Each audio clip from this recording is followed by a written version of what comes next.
Hey everyone, D here, and welcome to our big Season 2 review of Agents of S.H.I.E.L.D. here with the rest of our fans of S.H.I.E.L.D. cast. Very excited about diving into tonight's Season 2 look back. Was a great season, a lot of stuff happening, some great villains, some great character evolution. There's really so much to dive into. I don't want to waste too much time getting into what it's going to be about. Let's kick things off with our regular introductions. Joining us from Smirking Gun Reviews, right over here on my side here, it is Mr. Rob Stone. What is up, everybody? Yeah, it doesn't even feel like it's been a month since we did Season 1. And here we are at Season 2 already. And yeah, there's so much to unpack here that let's not waste any time worrying about too much about me. Hi, me, Rob. Down below here is a man named Don Willie. Don. Oh, hi. What's going on, everybody? Hey, look at my hat. I have hats from Avengers. But I also have S.H.I.E.L.D. The real S.H.I.E.L.D. Oh. Corrie. Agent Corrie. Why don't you take it away? Hi. Yes. Hello, everyone. Welcome to the Season 2 review. I feel like they just tried to pack anything and everything into the season. There is so much going on. It's just, yeah, I had a lot of notes. Let's just say there were a lot of notes. So much going on. So I'm excited to dive in. Excellent. And of course, joining us live in the chat, as always, we've got Silver Surfer, the Rich Room, back from a long little break there. Envy Warren, able to join us live. Everyone, thank you so much for jumping in there with the chat. Can't wait to see what insights you're going to bring into our little discussion. So yeah, let's get things off with a little bit of background. So, of course, Agents of S.H.I.E.L.D. premiered to kind of a record viewership of 12 million viewers originally for its Season 1 premiere. The season itself, mostly well received, a little ups, a little downs, definitely a bigger critical and fan response once we got our Winter Soldier tie-in. And Season 2 was officially announced in May of 2014. Filmed during, of course, the summer there. Season itself aired September 23rd.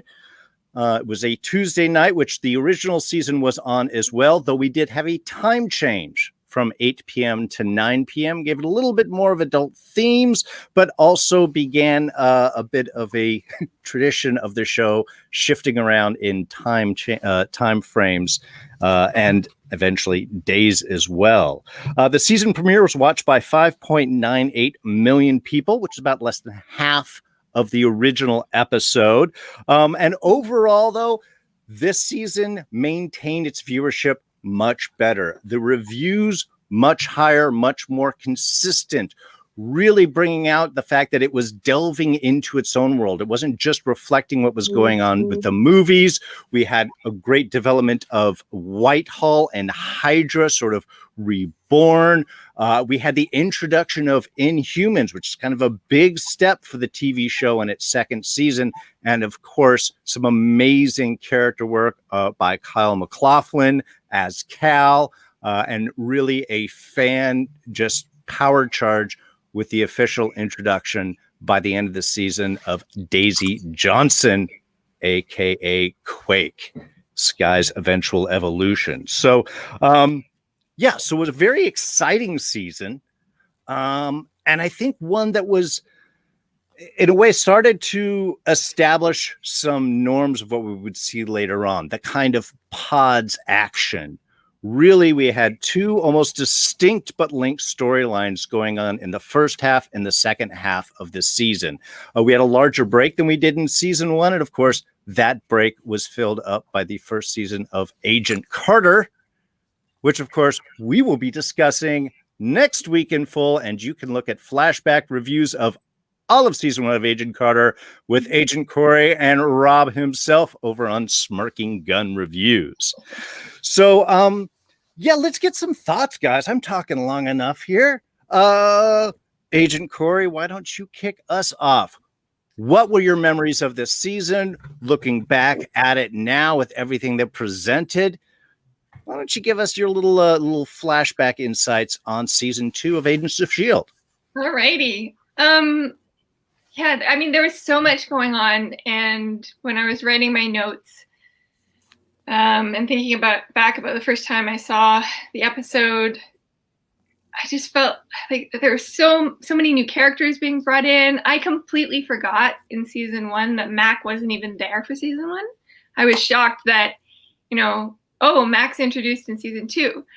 So that was kind of fun. I liked that we were running with a theme of family and trust and delving more into the alien involvement issue with Phil. I remember I really loved that we got to know a bit more of the backstory of certain characters. So we got to find out why May is called the Cavalry. We got to find out a little bit more about Phil's background, where he grew up, his family, learning a bit more about Phil and Melinda's older missions that they did when they were first starting out. So I guess that's what I remember being the most exciting about season 2. Also tying in with Agent Carter and tying back in with the Howling Commandos. I love that we got to jump back and see those guys. I mean, if you're just asking about what I remember from season 2, that's kind of what I remember as the highlights. Sure. Yeah. Okay. Let's just do a little there's, and then we'll jump back into the nows. I think that's a good quick. Don, how about yourself? What's your memories of season 2 coming through this, especially after the first season there? Damn it, the kill trip. The kill trip. Also, Mac with the real shield. Oh God, I hated that so much when Thank you. It was like, no, who are you? Damn mechanic, go work on the freaking car.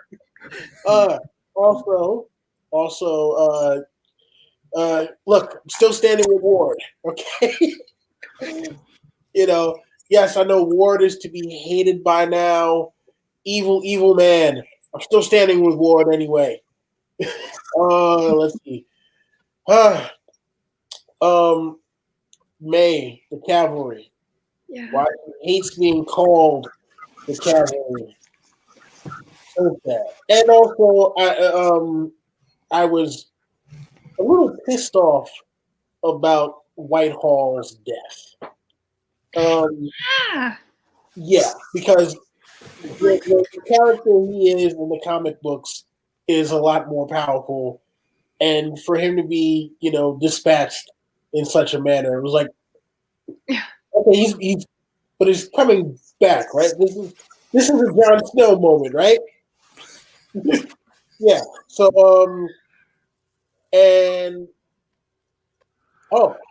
can't forget Hunter and Mockingbird.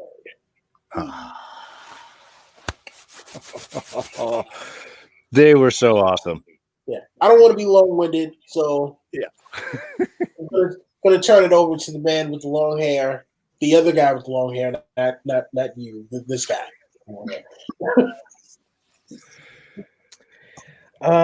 Yeah. One of the things, when I think about season 2, I think about how a lot of the best shows, you have that good, if not great, solid first season of a show. And you get to season 2, and a lot of times some of those really, really good shows hit their stride right at season 2 and really go for it in season 2. And I feel like this show, like shows like the X-Files or Lost, who get this kind of good, kind of popular first season, then just hit you with everything they got in season 2. And that's what happens here. We get so many unexpected things happen in this that you literally can say, like, this is event television. This is surprising television. It's still one of the best written for banter shows. It continuously surprised me throughout this season. Whenever we would think you would get predictable, it wouldn't. And if it did something cliche, they always tried to do it with a sense of humor or added something, cool to it.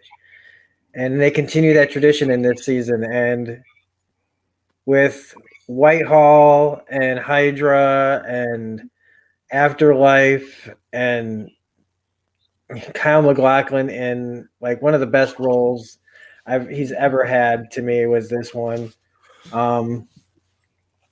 Raina, we get so much more of Ruth Nega, the tragedy of Trip, which still is really like whenever I watch season 2 and when I had to review it, it really doesn't sit well with me what happened to Trip. Going forward, man, I don't know. I really wish they would have kept him around, but it also makes me think of and I can't help it, but the whole this whole thing setting up the Inhumans, and I always get that like how all of this is kind of for naught. We get all this really great character stuff for our team, knowing that in a season or ish, it's all gonna be like for nothing. Except, like I said, for the characters' journeys, it does still mean something. But that doesn't mean that it doesn't have like some of the best moments, some of the best episodes of all year. And they got to do some risky stuff. I think that 9:00 time slot helped out a little bit, and a little bit more of the extremes that they got to go to this year. Yeah, for sure. Excellent. Well, perfect. I think those are great little reflections on the season. I mean, I of course was really excited myself getting into it, and the directions they chose. I completely am with you, and we will get into that, I think, so much more as we get into all of our character stuff. The fate of Whitehall, his death. I have expected him to come back through the whole rest of the season, like, no. He's awesome. Why would you get rid? And yet, I also understand how his death was a secondary motivation for Cal to turn his anger onto Coulson, and how that sort of snowballed later on. So, I mean, I get a lot of the choices, and yeah, the loss of Trip is always so painful. I think no matter how many times that you see it, it was a great season. I think they really told nice, tight stories. They didn't waste a lot of time. And even in the couple of filler episodes that they have, every time Sif shows up, she's like in a filler episode. I feel bad for her. But it's like all that those episodes are for is like that 2 lines of dialogue that give us all the background that we needed for everything else. In this one, it was the whole, Corrie and human background was just basically an exposition dump in the middle of that episode. And that's what it was for. We needed to hear it. And I think maybe using those moments where let's try and tell a bigger story, let's try and do this commercial bit, they filled in with a lot of backstory really well. So, I mean, I think it was an excellently done season. As for our characters, they did something I think also really exciting in this in the opening of the season. Is they really showed how the effects of season 1 changed everybody. Nobody was just from A to B. Oh, look, we woke. This is the next morning and they woke up. And I'm going to just volunteer right out from the top. Ian DeCastecker. Look, I love Fitz from season 1. He was a great character, and I loved his arc. Season 2, I fell in love with Ian DeCastecker. I started looking for anything else that he did, because the choices that he made for the damage and how it worked, and the evolution they gave him, and sort of his repair work, and how that reflected everything else and the themes that were happening in the season. I mean, that's a serious actor take on things. And again, he wasn't the only one. Jemma's made big character shifts. Skye is like, this almost seasoned agent at this point, and the way that she and May have bonded over Ward's bit. So yeah, I think that was, again, something they did really strong, is they showed what happened from, last season to now, and how much that really affected everyone. And it gave us new looks into these characters that really made sense for the journey that they'd gone on. So yeah, let's jump into some of our character stuff. Rob, let's kick things off with you. Any kind of what were kind of your big favorite character shifts, arcs, or setups they did, kind of as they established the season? Which anything that kind of really grabbed you or stood out that you're like, wow, this is something that I really want to see, or I wasn't expecting this, and look where it went. Anything particular on our characters, the stories, starting off the season?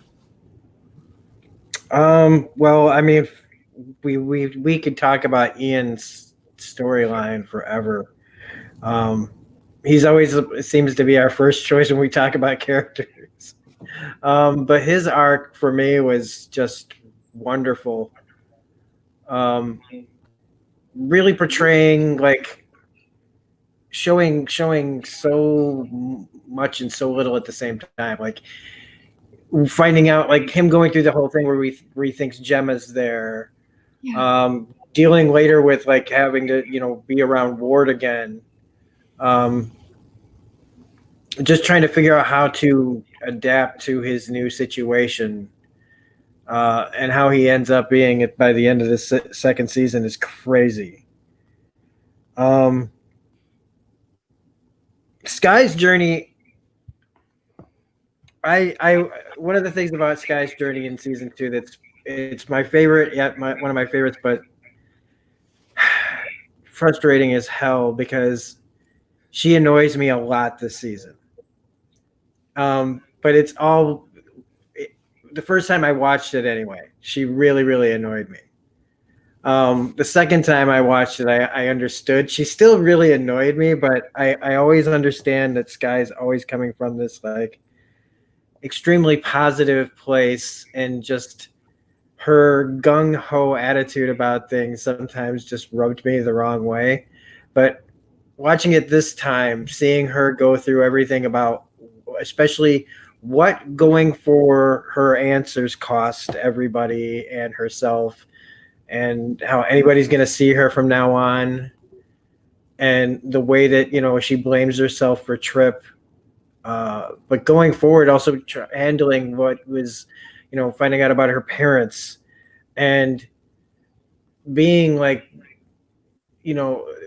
a great, like, she was, when it came to her situation with her parents, she became, like, the better person between the two of them. Like, she couldn't quite save either of them after finding them. And she kept trying to give both of them, like, multiple chances. And it was heartbreaking to watch her finally get what she wanted, and then have it all just be, like, how messed up both of her parents got to find her. And it's just, her arc, as frustrating as she would get to me, was, like, one of the highlights. Plus the fact that Chloe got to do so much awesome stunt work this season. The scene where she does, like, that whole one take thing near I can't remember if that was Scars or episode, where it's just all her, man, and she just becomes more and more capable as each season goes on. But those are the two major arcs that I think about the most often. I mean, I think about Hunter and Bobby too a lot this season. Their arc was pretty. I like how Hunter starts out, and I know Hunter's not everybody's most favorite character, but I really like Nick Blood. I really liked seeing him evolve as an agent who starts out really just being there to be around his ex, and then becoming such a good, like, if not impulsive agent. I really liked all that stuff, and what Ward pushes their relationship into this next, jumping off point for season 3. When she took the bullet, that was one of the most hardcore scenes they ever put on this show. Was the way that she got shot and the blood splattered onto him and everything. Like, you don't usually see that on an ABC show, no matter what time slot.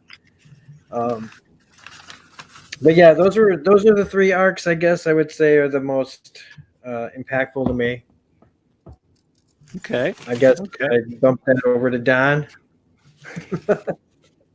Yeah, listen, Rob, you gotta stop stealing the points that I want to talk about, okay?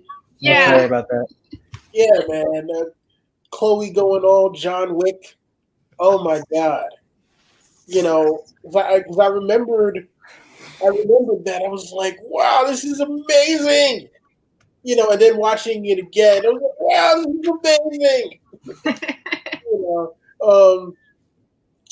So her arc, very good. I loved the fact that it's like, yeah, finally she gets a real name. July 2nd, 1984. Yeah. 88. 88. Yeah. It surprised me finding out that she was half Asian. I had no idea until season 2. Let's see. Also, yeah, I mean, I've already mentioned the loss of Trip. I wasn't a big fan of Mac when he first showed up, especially with his whole the real Shield. I'm like, you just don't stop. Let's see here. Look, like I said, Ward. I mean, Jemma was willing to kill. Yeah, like Jemma, willing to kill. Listen, of course, we Fitz is Fitz. Like definitely one of the backbones of the show, and seeing him go through what he went through again, where he had to rebuild himself practically from scratch. Now we know why May hates being called the Cavalry. Should Shield be a democracy? That's debatable whether or not it should be a democracy. But yeah, he puts it to a vote. Feels like. I loved Hill's reaction. Oh, and Talbot is a dick, no matter what. Talbot is always. I mean, like, I remembered him kind of being a dick from the Hulk cartoons and also from the Hulk comic books.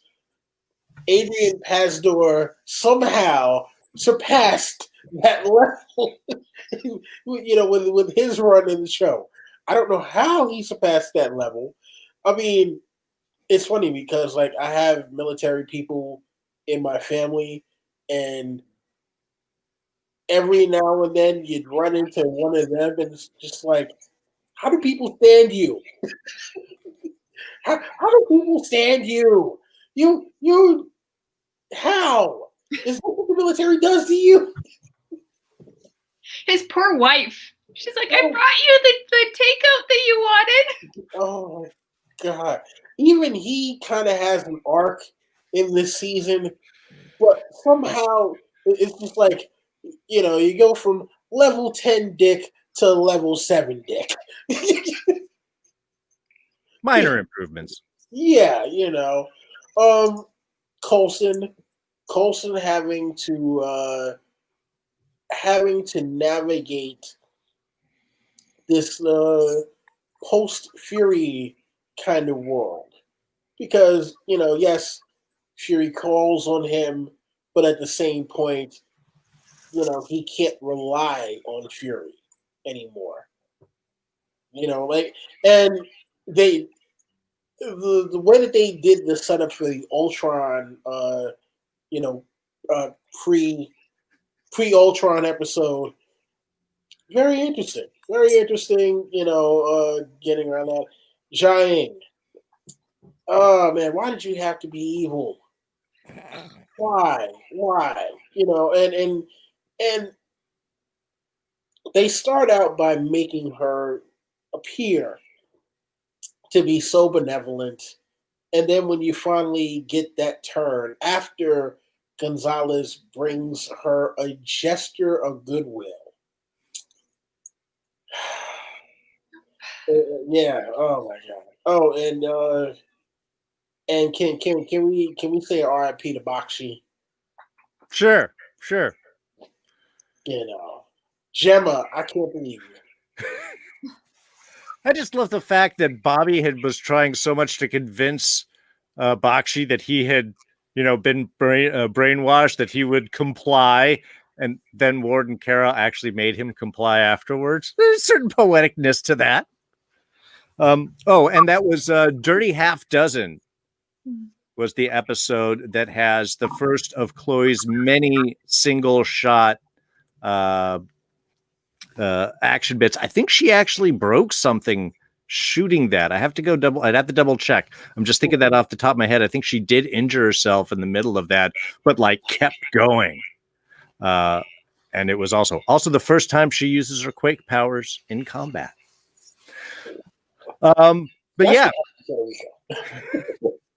Corey, how about yourself? What were the character arcs that really sort of grabbed you? Who did you really like? Who were you unexpectedly maybe grabbed you, or whose storyline you found particularly interesting from the get-go? I mean, the first storyline that kind of grabbed me, which is in a way I wasn't anticipating, was Fitz's recovery. And how Mac sort of became his Jemma. Mac was the person he opened up to and started to trust. And I totally didn't expect Jemma to be a figment of his imagination. I thought she literally was there, and then suddenly we had that reveal where they pan and he's just talking to himself. And I love how Mac is just cool with all the weird things that Fitz is doing. He says something like, "Oh, you're talking to yourself. That's cool. I sing in the shower." Not exactly the same thing, but So he's the only person that the fictional Jemma says who treats him normally, or tries to treat him normally, and just is trying to make a connection. And he's the one that starts to be able to communicate with Fitz. He starts to put the sentences back together for him. And the first time we see that is when they're trying to solve the problem of the absorbing guy. And, Fitz is like, no, I've done this before. And Mac's like, "What do you mean you've done this before?" He's like, "Oh, are you talking about an old design? Okay, yeah. I'm tracking with you, Turbo. Okay, let's pull it." I was just so happy. I was like, yes, go team, right? But what was, I guess, the most meaningful for me in that sort of development, and also for Sky's change, is that I had a family member who had a stroke. And so all of the stuff that Ian was doing, I was like, oh my word, that's exactly what happened. Yeah, not being able to find words. Like this family member had what's called aphasia. And so it's like when you have a dictionary in your brain and you know the definitions, but you can't remember the words. And so I was literally seeing someone living out Fitz's storyline of season 2. And that was it was so moving because I could see that he as a character was getting better. And trying to give people the answers and finish the sentences for them doesn't help. It just makes it more frustrating because it's all in here. They just can't get it out. So it was just really sort of therapeutic almost in a way to go with Fitz on this journey and be like, yeah, that's exactly what that person does. Yeah, that's how that person feels. That's, and very encouraging to see him, back in the field and having his first mission and doing okay. And so for me, it was a very personal episode. And then seeing how Fitz's experience with that translates into how he treats Skye now, when Skye is inhuman and everyone's freaking out about her, and Jemma's like, he says, is the most dangerous or scary change is you, Jemma, like the way you're treating Skye. She's a friend. And I just love that because Fitz has been through that kind of isolation and confusion and, not really knowing like what's going on with my body, like why can't I communicate like this? He takes that compassion and puts it onto Skye. And I love that line where she says, there's something very wrong with me. And his response is, no, you're just different and that's okay. Oh yeah. Oh. And that like almost made me cry because like at that point in the series, I had like two people that were going through medical stuff, and those sort of lines of like, yeah, you're different. Yeah, you now have this disease that you didn't have before that's lifelong and you're going to have to live with it, but that's okay. Like you're still you, and the disease doesn't make you different. It's just now a part of you. And so I saw that like Inhuman storyline is very much linking to that with my family. So that was really encouraging. It was weird. It was very strangely therapeutic, but it was very also encouraging. And seeing how medically accurate, like how Ian DeCastro's portrayal was. And I remember him like online, people making comments about, yeah, I've had a stroke, or yeah, I've had this or that, or I had brain damage from, whatever. And how you're portraying this journey is exactly how it was for me. So that was kind of the highlight of that first arc. I loved how Simmons grew in this season. I mean, she's undercover as Hydra. She's talking about, I can't lie like Ward. And then she literally has to like put the like little hologram thing in somebody else's desk to get away. And I'm thinking, what happened to that poor guy? He was like dragged off, tortured, and forced to comply. And he's like, I just work here, I swear. Like, what happened to that poor dude? And I love the song that she wakes up to. It's so like juxtaposition to what she's doing. Like when she tells the guard, she's like, oh, that's sweet, but you mix your metaphors. That made me laugh. And, she's willing to kill Ward, and they have this discussion, right? Like at first Fitz thinks she's joking, and, if Bakshi hadn't been made to comply and I assume protect Ward, all I could think of is how much pain and suffering and frustration of 4 seasons would we not have to deal with if Simmons' splinter bomb would have just gotten rid of Ward. It would have been so much easier, but no. Corrie Shoemaker, how dare you? How dare you stand with Ward? Him. And like how she treats the humans almost as a plague. Like the splitting that happens over that issue, which then leads to, Mac completely losing trust in Coulson, thinking that, S.H.I.E.L.D. shouldn't be run with someone who has alien DNA, and that whole breaking apart of S.H.I.E.L.D. I love how Simmons knocks out Bobby using science. Instead of her, like, Ron. She's like, here, can you hold this for a second? I'm like, go Simmons, way to be smart and on the ball. I got her. So this is like the first little like baby steps you're seeing of Simmons just growing and becoming more confident as an agent. She swaps out the toolbox, and I love how Fitz and Simmons are so tight that he figures out what she's doing without even having to ask her. And she sends him off with another sandwich that gets eaten this time. So that was, I love seeing how Simmons, when she was thrown into this new S.H.I.E.L.D. scenario, how she's still loyal to Coulson and she's trying to work within the parameters she has. May and Phil, I just loved watching their relationship grow. May has the first time she says that line of without you, there is no S.H.I.E.L.D. Mm-hmm. She helps him escape. And we see Daisy echo that way later on, like season 7, I think, 6 or 7, where she's crying and she's like, without you, there is no S.H.I.E.L.D., right? So we have that. I love that they did the undercover mission together. It felt like an old, like James Bond-esque type mission where they have to go undercover as a couple. They have to put their dancing course from the S.H.I.E.L.D. Academy to good use. And May just like walks right through the lasers. She's like, they already know we're here. With that look on her face. Exactly. So I loved that. I loved how both she and Coulson are not going to compromise. Like she tells Phil, I have an exit strategy. I'm not shooting you in the back of the head. Like she really believes in Coulson. And even though there are moments where she's uncertain, out of everybody on the team, she's the one who's backing him to the end of the line. And I love also how Phil's changing. He's taking more risks. He's being a little bit more fly by the seat of his pants.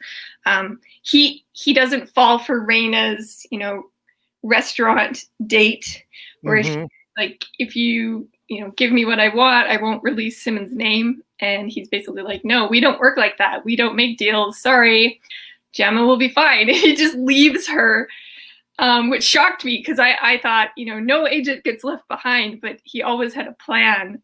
And then from that, he's able to read Raina and be like, oh, you're scared. Oh, Whitehall's threatened you. Oh, okay. Tagger and Taylor, let's go. Like he's a lot more brash and taking a lot more risks. And more taking things almost comedically, like they find him and he's like, take me to your leader. Like he just he's changed so much, not to mention the whole alien writing stuff that he has to deal with, which I'll let somebody else tap into that. But he tells Bobby there are no acceptable losses when they're in San Juan.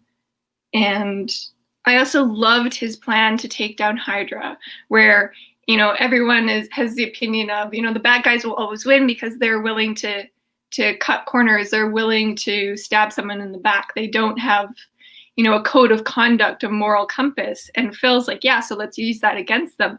Now we're going to make them believe they're turning against each other, right? If there is no loyalty, if there is no, honor among thieves, just leave them and they will attack each other and kill each other, which is actually true of real life. I have a friend who's a police officer and he always says most people that are involved in gangs are killed by other gang members. It's not, the police coming in and you're literally killed by your own people. And I love that Phil knows Lola so well that he knows that Mac has put something in her specs that doesn't belong there. And he doesn't take offense at that. He's like, okay, Mac, something's going on. You want to come clean? I'm going to give you a chance. So he doesn't respond the way I expect him to respond. I'm expecting him to be upset and be like, I'm disappointed. And instead he's constantly trying to pull people back into the team. And I love that about his arc. There were things he was doing I wasn't anticipating, and I'm like, Phil, what are you doing? What are you doing? And best line is when he hands Gonzalez the toolbox, and he says, "Go wild." Well, at least until Fury shows up and asks for it back. Oh, oops, spoiler. He's alive. He's like, yes. I love that Cal turned out to actually be a good guy. Oh, one of the best arcs. Like he was working for Doctors with Borders when he met Jiaying. And Jiaying, from what I can tell, was fine until Hydra got to her, pieced her back together, ripped out her heart, and then she just went full on dark crystal. You know, Yeah. she was just, and the fact that everything that Cal did, he did because she told him to do it. She manipulated him to do it. She offered him his family back. And that conversation that he and Phil have when he's pinned to the wall, and Phil's able to see that Cal is not a monster. He thinks he's a monster, therefore he behaves like a monster, but he loves Sky and he knows that Jiaying is the real monster. Yeah. And so we have these relationships like Cal and Jiaying, and also Ward and Agent 33, where, you know, Ward is the monster. He's the one who's manipulating Agent 33, and all I can see is like, this is a really bad, like, therapists would have a heyday with this relationship. You know, he's enabling her. He's telling her what her truth should be. He's keeping her away from anybody else who can speak into her situation. Like, Ward is her savior and her, you know, her source of information, almost like a cult leader. It's very scary. And even when they remove that mind control that Hydra had given her, what remains is what Ward has given her, which is almost stronger than their Hydra's mind control, because he's changed how she thinks about the world. Yeah. And Bobby brings this up, like, he started you with an easy target and he's been building you up, right? And she calls it like it is, and it's really sad. And we see the same thing with Cal and Jiaying, like, and even knowing Jiaying is bad, when I see her on screen and she's just so sweet and kind and has like such a soft dulcimer tone, I'm like, oh, she could be good. And then she stabs you in the back. You're like, man, why did I fall for it again? Sure. Like, you can't trust her. Yeah, so those were kind of the key moments that popped out to me. Sure. And I think you get some nice big moments there. Also, you know, kind of hitting on some interplay there of how characters are sharing arcs, or having different character sets are having different versions of these arcs. You know, can you see the healthy version, the unhealthy version, when it goes right, when it goes wrong? And I think that's some of the really good writing that comes into the show. And what kind of brings us to it is because we do get to see those kind of multiple aspects of it. In the chat, bringing up also some great character bits. The Rich Room mentioning Talbot, of course, very much Jiaying, very complicated character. Silver Surfer feeling bad for Agent 33. And yeah, Kara has a really sad arc, I think, through this season. Also mentions that Micro gets a little mention from Writing on the Wall in episode 7. Of course, Punisher fans will recognize Micro. Also believe that he might have been mentioned in season 1 as well, part of the Rising Tide. So yeah, some really nice stuff. You know, there's one thing when you were talking about Fitz. One of the things I found really interesting, especially how they set up his healing bits. I mean, he had that one conversation with Mac about, you know, data is always there. It's just connections that are lost, but the data is still hidden in there. And that's Mac kind of like, oh, you mean your data is still in there too? And as you start to see,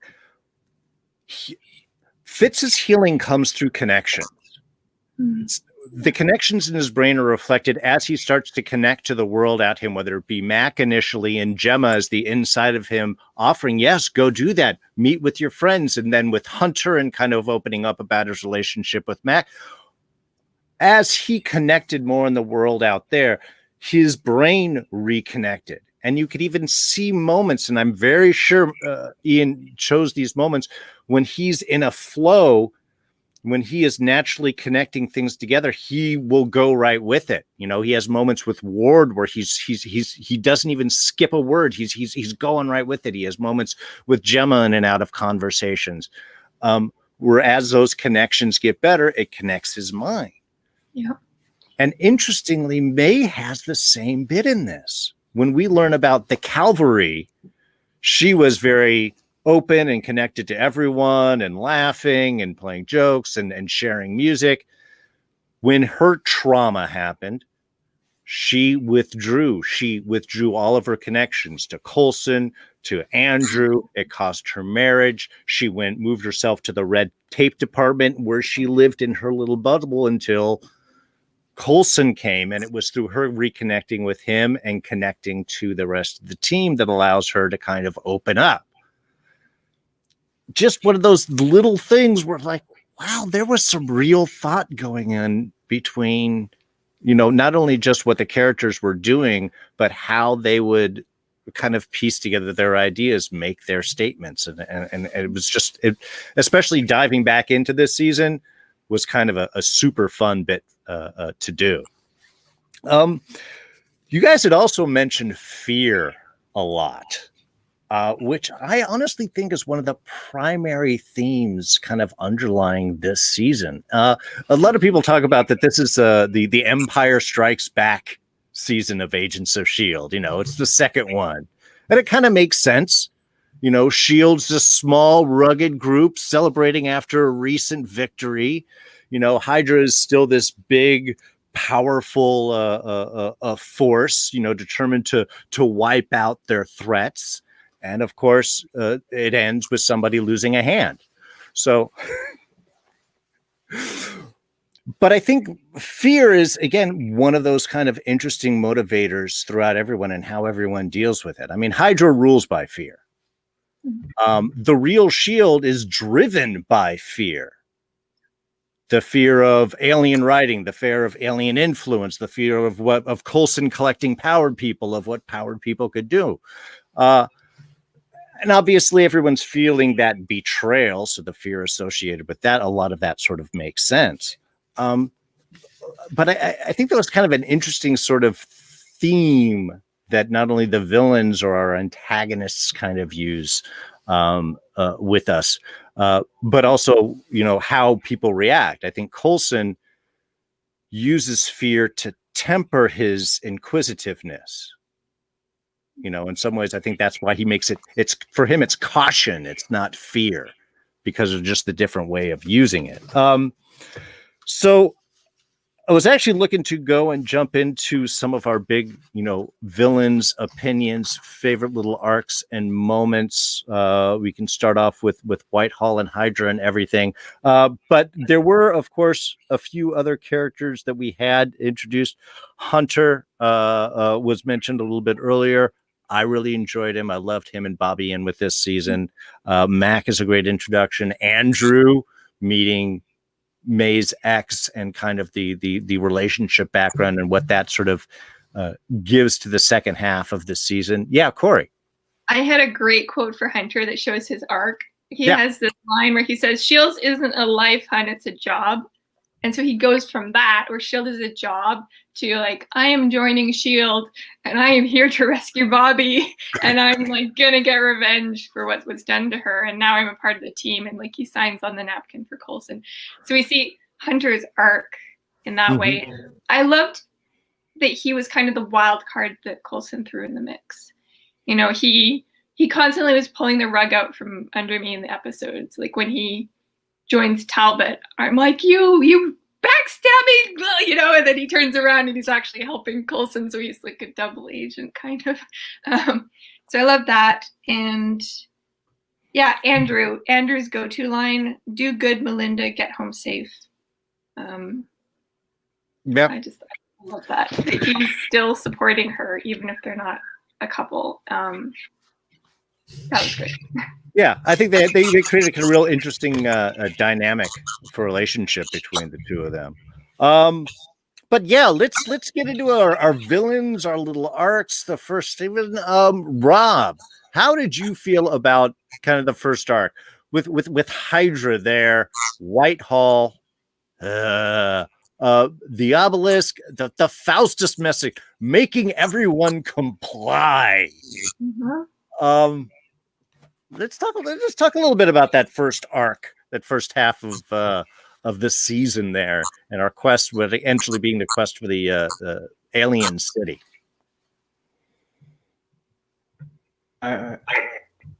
Sorry, I almost forgot to hit on mute. I really dug Whitehall and how we're introduced to him in this with Agent Carter. Get to see where that's going even a little bit later as well. Bakshi, I thought was a pretty interesting villain as well. We got to use him as a pawn throughout the season. I dug how he went out. That was one of the coolest deaths ever. But I also really loved how they got him. That was one of those times where I remember it after the fact, watching it for the first time and going, "Oh my god, I remember now." Like being completely shocked at the moment when they look like they've just been killed. And then it's just been Hunter in the car and it's all just to convince Bakshi, it's that was so freaking great. Now, I know you had some problems you said about how Whitehall got taken out. I don't know. I actually kind of like it just because it does subvert your expectations. It's very out of nowhere. I actually kind of wish that Hydra had stayed the villain, to be honest with you, just because I thought that Reed Diamond was such a good villain as Whitehall. Plus, I just wanted to have kind of more for Agent 33 to do than just be kind of this, pawn, whether she is Whitehall's pawn or Ward's pawn. I would have liked to have seen her have a better, longer arc. But those were, it was kind of like cleaning up the mess of Winter Soldier, finally putting the end to it. Because remember, there's that moment where I said in one of my reviews, it's basically like The Godfather, where it's just all of those Hydra guys just get taken out. Coulson's having that conversation with, what was it, Trip's mom? Yeah. And just all of a sudden you just see all these guys just start getting taken out like the end of Godfather. I loved it. I liked that Coulson was trying to slam the book closed on Hydra and all that stuff. It was just really, really cool. I dug it. I liked the Hydra stuff quite a bit. Oh, I think the Hydra stuff was some of the best, and I completely agree. I think the Shield Hydra dynamic is best as sort of a back and forth. I really love them. I mean, and I agree. Whitehall's death subverted expectations because I wouldn't think they would get rid of a villain that was so cool, and they did. And I think they used it well. And if they want you waiting for more, that's a great way to do it. Don, what about you? Any thoughts there on the first arc of the season, the whole Hydra Whitehall compliance bit?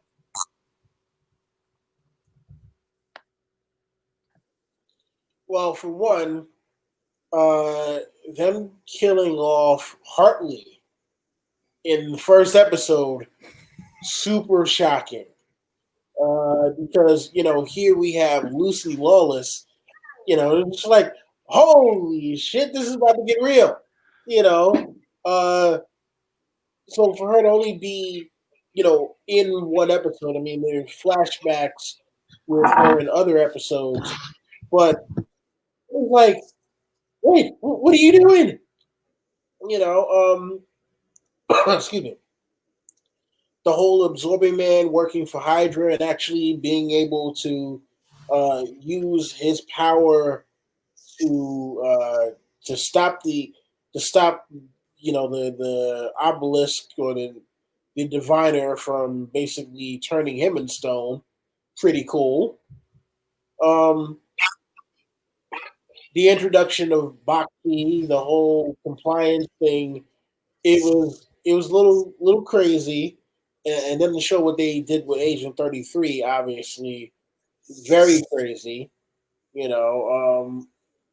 Whitehall looking for the diviners and not knowing what they were for, and this whole what is it? Experimentation.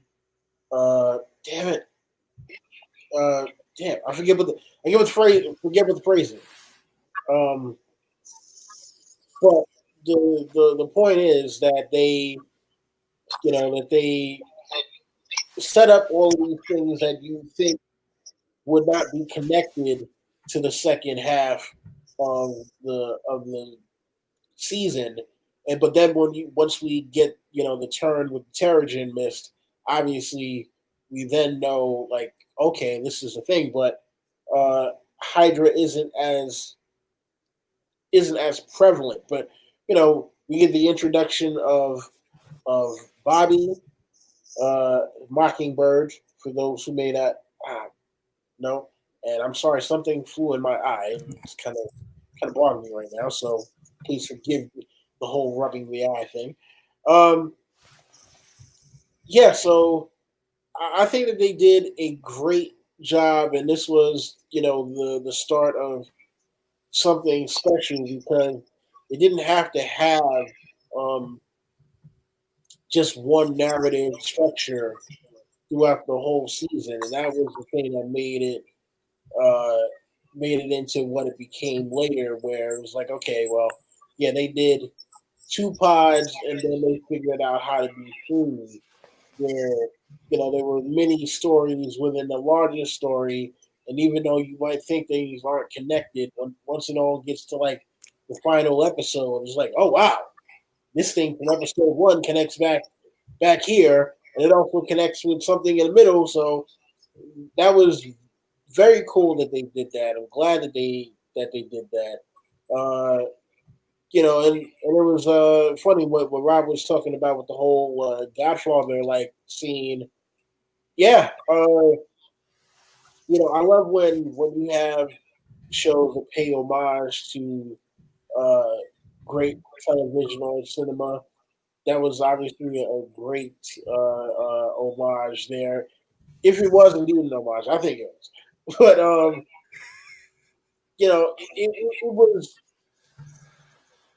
it was a vast improvement to me over the way season one was done. Season one was a lot more monster of the week. This one was a lot more, okay, even if we do have a monster of the week, it still feeds Connect. a greater narrative and you can see where things are going. Like with the introduction of Cal and Ward constantly, telling Sky, like, hey, I know a bunch of stuff about you. I know your dad. You know, hey, all you got to do is listen to me. And look, I promise you, I will let you meet your father. I will take you to him, and you will get to learn all about your past, all the stuff you've been looking for yourself. Finally, you'll be able to put the pieces back together. All you got to do is trust me. Uh, you know, uh, the real Shield. Like when we get introduced to Mac, he just seems like he's just a mechanic. That's all he is. He's the guy that works on fixing the bus. He fixes up Colson's car. Oh, I even made a little mini one, a little RC one, and the running gag. Oh, so yeah, how do you make it fly? He's like, it doesn't. you know. So that was a cool thing because, yeah, very unassuming when you first meet him. So once you find out that there's a secret with him and Bobby, Hunter is trying to get in on it, and then the whole real Shield bit again. I don't know who decided that was going to be like the catchphrase. Oh God! I mean, look, I'm glad that we had that Max stuck around, but my God, once he said, "I work with Shield," and then they would kind of do close up the real Shield. God. But hey, listen, you know what? I got this cool shirt because of it. So hey, I can't be too bad about that.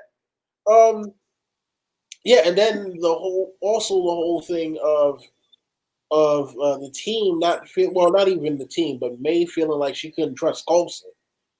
That was pretty interesting because I'm like, May, come on, this is Phil. What do you mean you don't trust Phil? You're gonna trust these guys who are just, like, oh, but what about the time when he was supposed to be here? And didn't he say he was going here with this? And look, and we saw him here on the satellite image. Look, May, look. Like, but he's Phil. Okay. Oh, and hey, and of course, we got more lanyards. We got more cannons. You can never go wrong with more cannons. So, yeah. First half, awesome. And I believe it is time to turn it over to Agent Corrie. So, take it over. All right. I guess with Whitehall, he's a villain that you love to hate. So when he was killed so quickly, I felt a little bit cheated. Like, I wanted him to pay, not only for this season, but for everything he did in the past, because they talk about the Faustus program, which is referencing back to Agent Carter season 1, where we have this doctor who has the ability to implement ideas or thoughts into your mind and get you to do things. So it's almost like a hypnosis of kind. And that grows into what Hydra is using in Agents of S.H.I.E.L.D. time period. Yeah. So, and we jump back and we see that Peggy has interviewed Whitehall. She has gone to visit him at his cell, and he's trying to talk his way out of this. And she says something like, "I've seen all your home videos. That girl that you cut to pieces and kept in a cage," which is Jiaying. And she's like, "You're not getting out of here for a very long time. I'm locking out this door and you will never see me again." Like, she doesn't give him anything. She's not budging an inch on that. So knowing that backstory, what he did to Jiaying, how he just is this like crazy scientist who has no concept of compassion or pain, which we then see carried on a bit in Ward with his torturing of Bobby. He's like, "I'm going to use an anesthetic and a neurotoxin so that you don't feel the pain until it hits you like a brick wall, 25 minutes later." So these Hydra people who are just, there's like no code of medical ethics conduct whatsoever. It's just like, he brags that he operated on a woman for like on and off for 2 weeks, I think, in the Agent Carter series. And the problem was keeping her awake because she kept going unconscious from the pain. It's just, I wanted him to get a little bit more of a comeuppance. I was so frustrated with his character. But obviously that means he's a good villain if you hate him that much. Bakshi was just kind of like the cockroach you can't get out of the house. You just keep trying to kill him and he just keeps crawling back. And I just, also another character I couldn't stand. Raina, we didn't really talk about Raina a lot, but I saw a lot of, I guess her character was very similar to Whitehall's character in that they're very manipulative. But Raina approaches it almost like I don't know, she's like a sexy sort of evil manipulative villain you really don't want to trust, but somehow she manages to like worm her way into every situation. And it was neat. We got to find out a little bit more about her from Cal, that she'd been living on the streets, and she went from like begging for food to like demanding it. If she could get stale pastries, why couldn't she get fresh ones? So she's just, he says, I've never known her to not want something. So she's just like this pit of greediness and me. And I wanted to like go in there and rip her off of the table and away from Phil. I was like, don't you get any closer to him. You poison fruit. So, yeah. Though, yeah, it was kind of interesting with her too, that by the end, even though she was in that way manipulative and getting in front, she was right. You know, her death was in a way to be a selfless act to show others the truth. And so, yeah, it really gave an interesting little final twist on top of that arc. And yeah, much mention in the chat. Let me get this out about Ruth Nega's performance. And Raina, who I have to say personally was not a huge, great character to me, one that I appreciated more, certainly in rewatching it again and really appreciating where she was coming from and where she was going. So, yeah.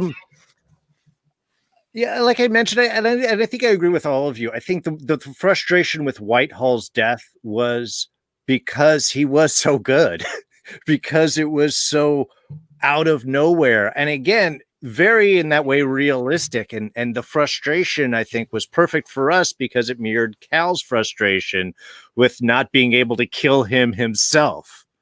Which, like I said, it had begun this great second now focuses all of Cal's anger no longer on Whitehall, but now over in his Coulson is the one who has fruited his pursuits. Coupled on top of the, you know, substitute father jealousy and the things that they dwelt on that. I love, yeah. Oh, Lincoln. I mean, he was put under the villain category. I see him as sort of like a transitional character. Oh, I just put him under antagonist, the people that we sort of run into. But even him are those characters. You get a little bit of fluidity, and I think that's kind of the fun experimentation is where these people going to land. Mm-hmm. I did want to mention kind of real briefly, we get a couple of things. One, in your favorite dance episode, we also get the ultimate May fight, May versus Agent 33, one of the most badass put to screen fights ever.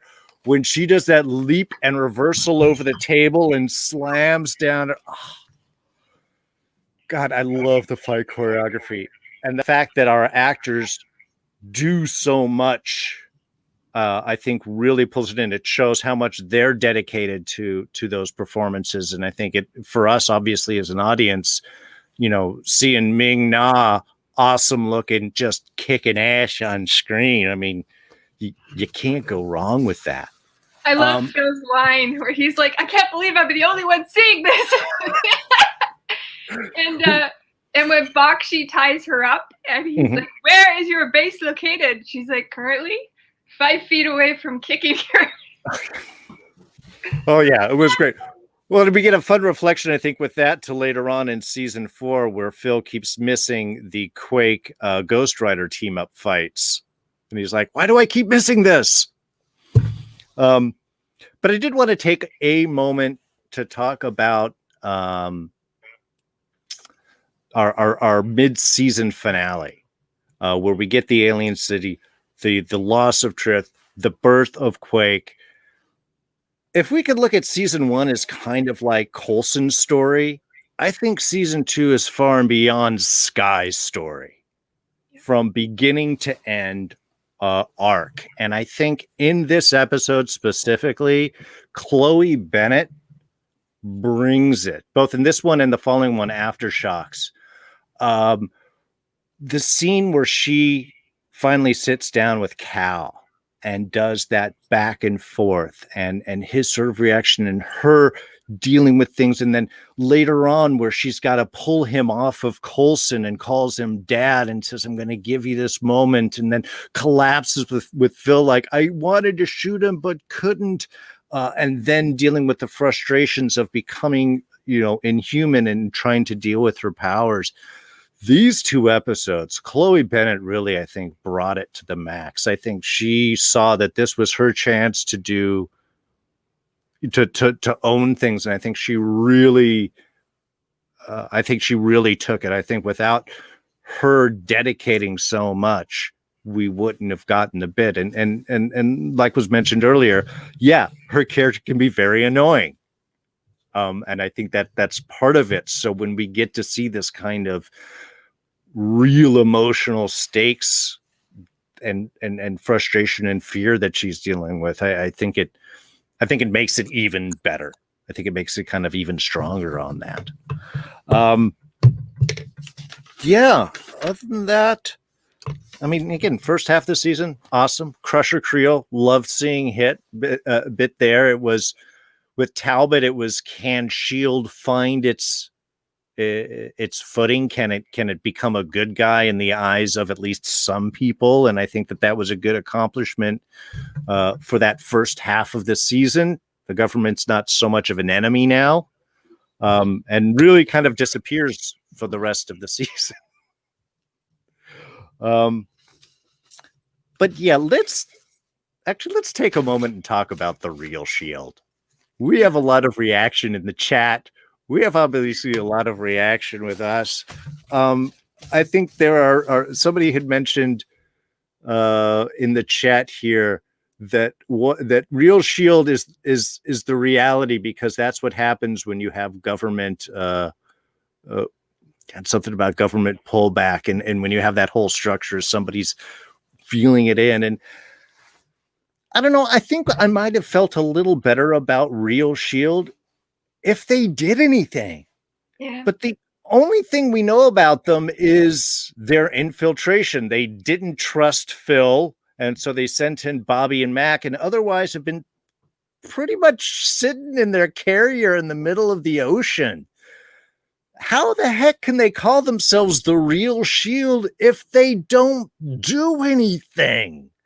Yeah. Or were they in the background and I was missing? I was looking for background stories like other agents, other things. Was Talbot feeling like he was being stretched in multiple directions? But they really don't do anything for real Shield. So, and then I think it's wrap up the issue solved with the Ultron tie-in of like, oh, it was all a carrier I was building. They were like, well, I guess it's worthwhile. And then they just made friends immediately afterwards.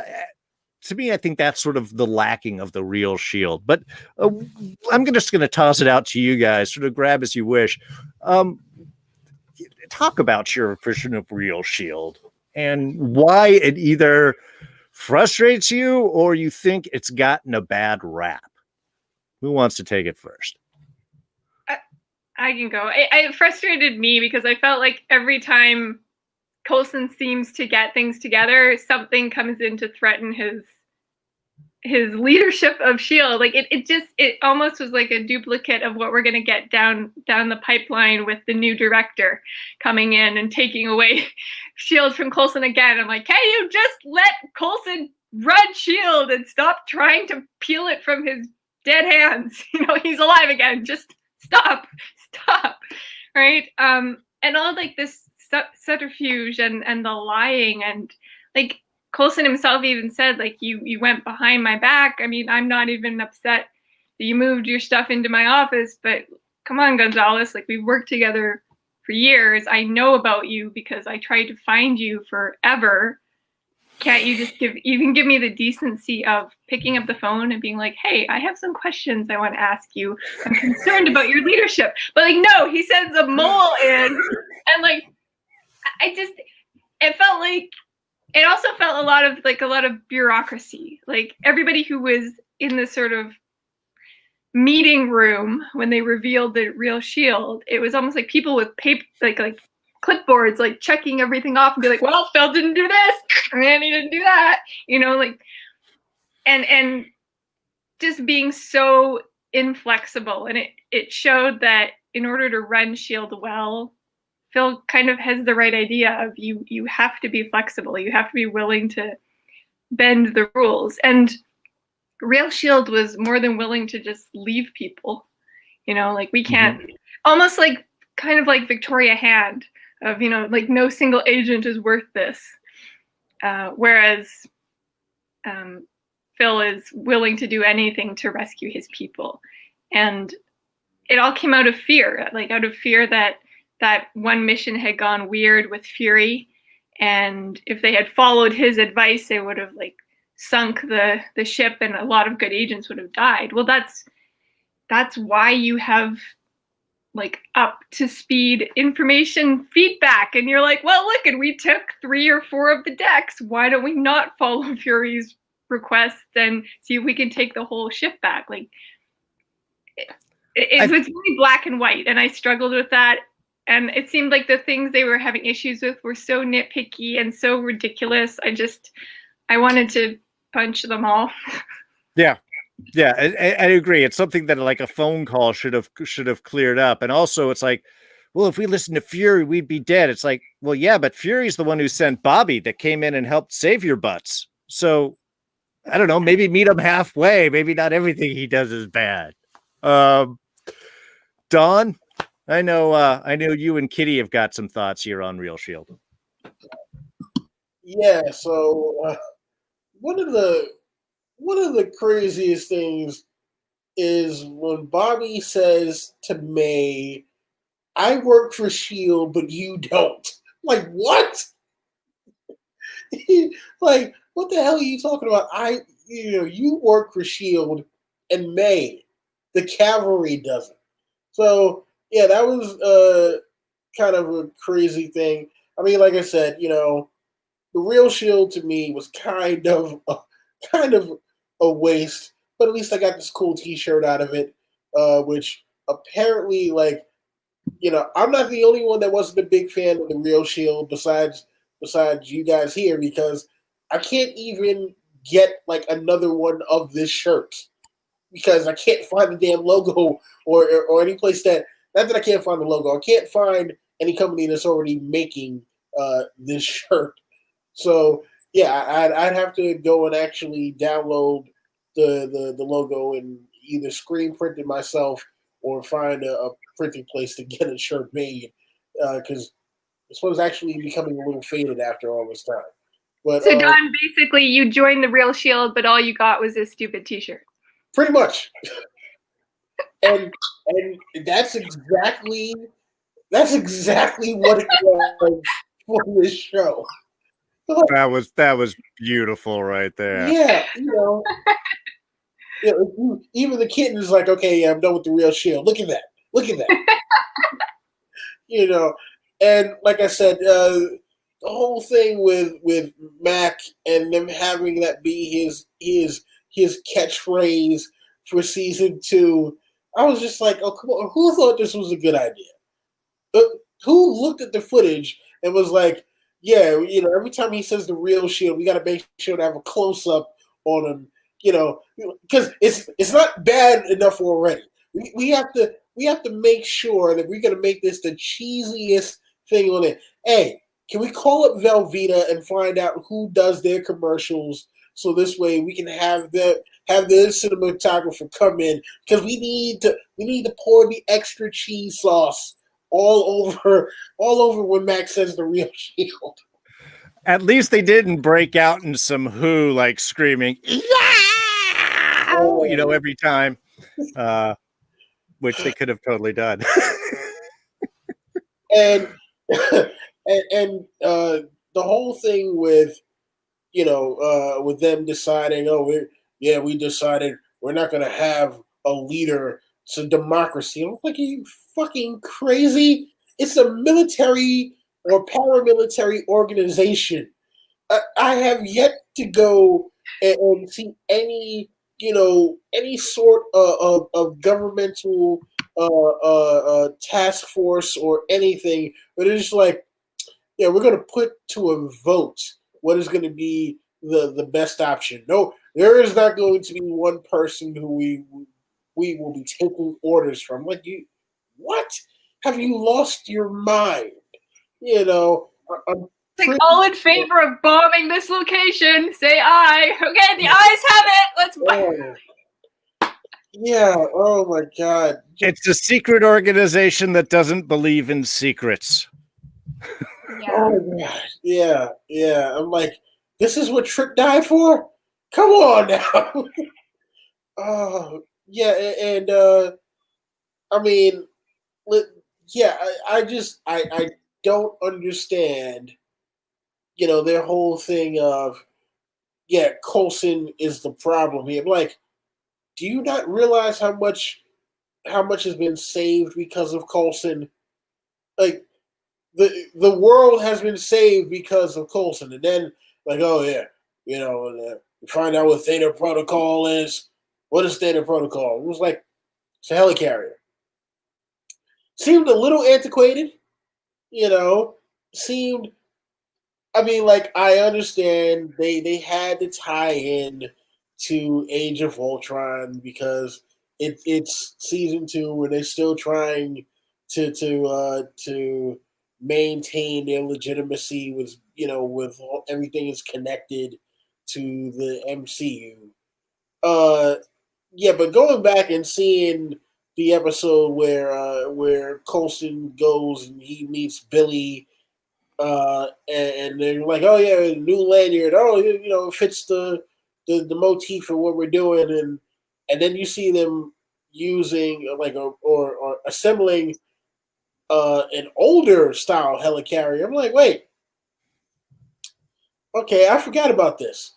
Uh, yeah, why would they not be using the repulsor version of the helicarrier? Why would you be like going back and remaking the original style helicarrier that Iron Man clearly had issues with that damn rotor? Sure, but the real question is, what happened to it? We never saw it again. This is true. I mean, well, listen. You know what? We also never saw Nick Fury come back and ask for the damn toolbox either. So, because when Coulson said that, I was like, oh, Fury's coming back. Yeah. Rumors have it that he's still in interrogation with Fury Gonzalez. It's a long way. What about you, Rob? Any thoughts there on our real Shield antagonist? Well, one of the things I thought about with Real Shield and Coulson's Shield is how Coulson's like Picard, right? He's more of a diplomat. He's got a real spy's mind. He does not mind getting his hands dirty, but all that stuff is like after, if he can't find a diplomatic solution. And I just don't understand what the point was when all they'd have to do is reach out to him. And then you could say, well, after the Winter Soldier, they were trepidatious to reach out to anyone, and they're just going to hang out on their boat, which you're right, they don't do anything. But at some point, this could have all just been settled with a sit down and a talk about their ideals and get back on board. To me, it felt mostly like a power grab, or there was like an arrogance to some of it that they know Shield's has to come back together again. They know that the way through that is you've got to get Coulson to either stop or join us. And I think that maybe that part of them thought that he would just give it up, like not really want it, to just kind of feel like, okay, it's fine. I can just give this over to you people now because I don't know what I'm doing. There really felt like a lot of arrogance for people that were sitting on the sidelines while they were trying to fix the events of the Winter Soldier. Didn't seem to me like they were doing anything in the real Shield except trying to figure out plans to spy on Coulson and get into that stuff and protect the cargo that they had. They all just and what sucked is they had a lot of really good actors. Part of like Kirk Acevedo from friggin' Oz and Fringe. You've got Edward James Olmos, man, from friggin' Battlestar, who is like so good as this character, but I just didn't care about any of them.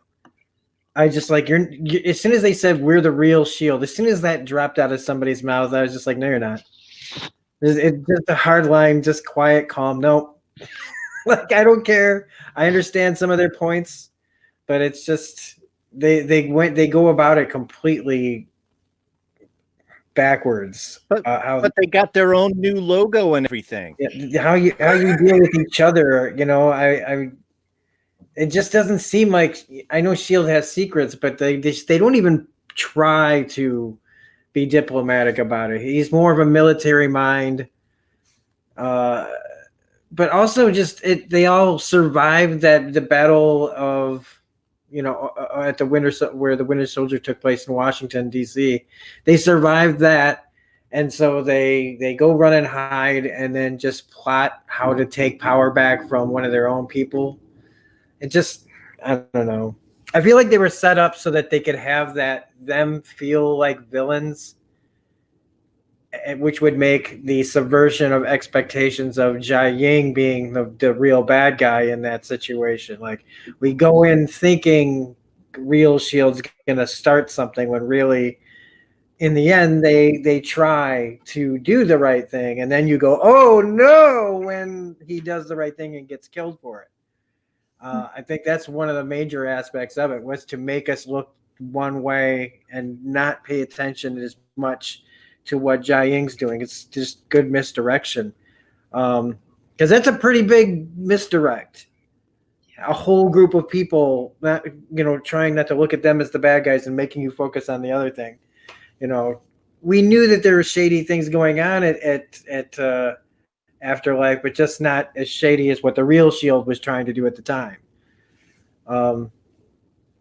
So the real Shield, man, I'm so glad that they have come and gone, and you know, all those characters basically just disappear.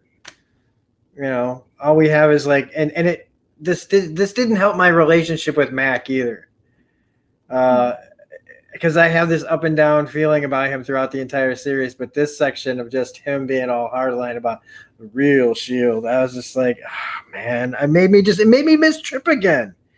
You know, Trip was like, this show's Will Smith, man, and at the time, Mac was just kind of like the stick in the mud who was xenophobic about everything, and I don't know. Your mic's off. You're muted. I was going to say, I don't think we ever saw Kirk Acevedo again after Chloe Bennett put, a tree trunk through his arm there. I think that was like the last that we saw on him. And also, I think their pursuit of the toolbox, if they were Hydra, that was the perfect way to do it. Pretend that you're real Shield and you have a connection, and then subvert and come and steal it. So, I mean, there was something very villainy feeling about that. Yeah, Corrie?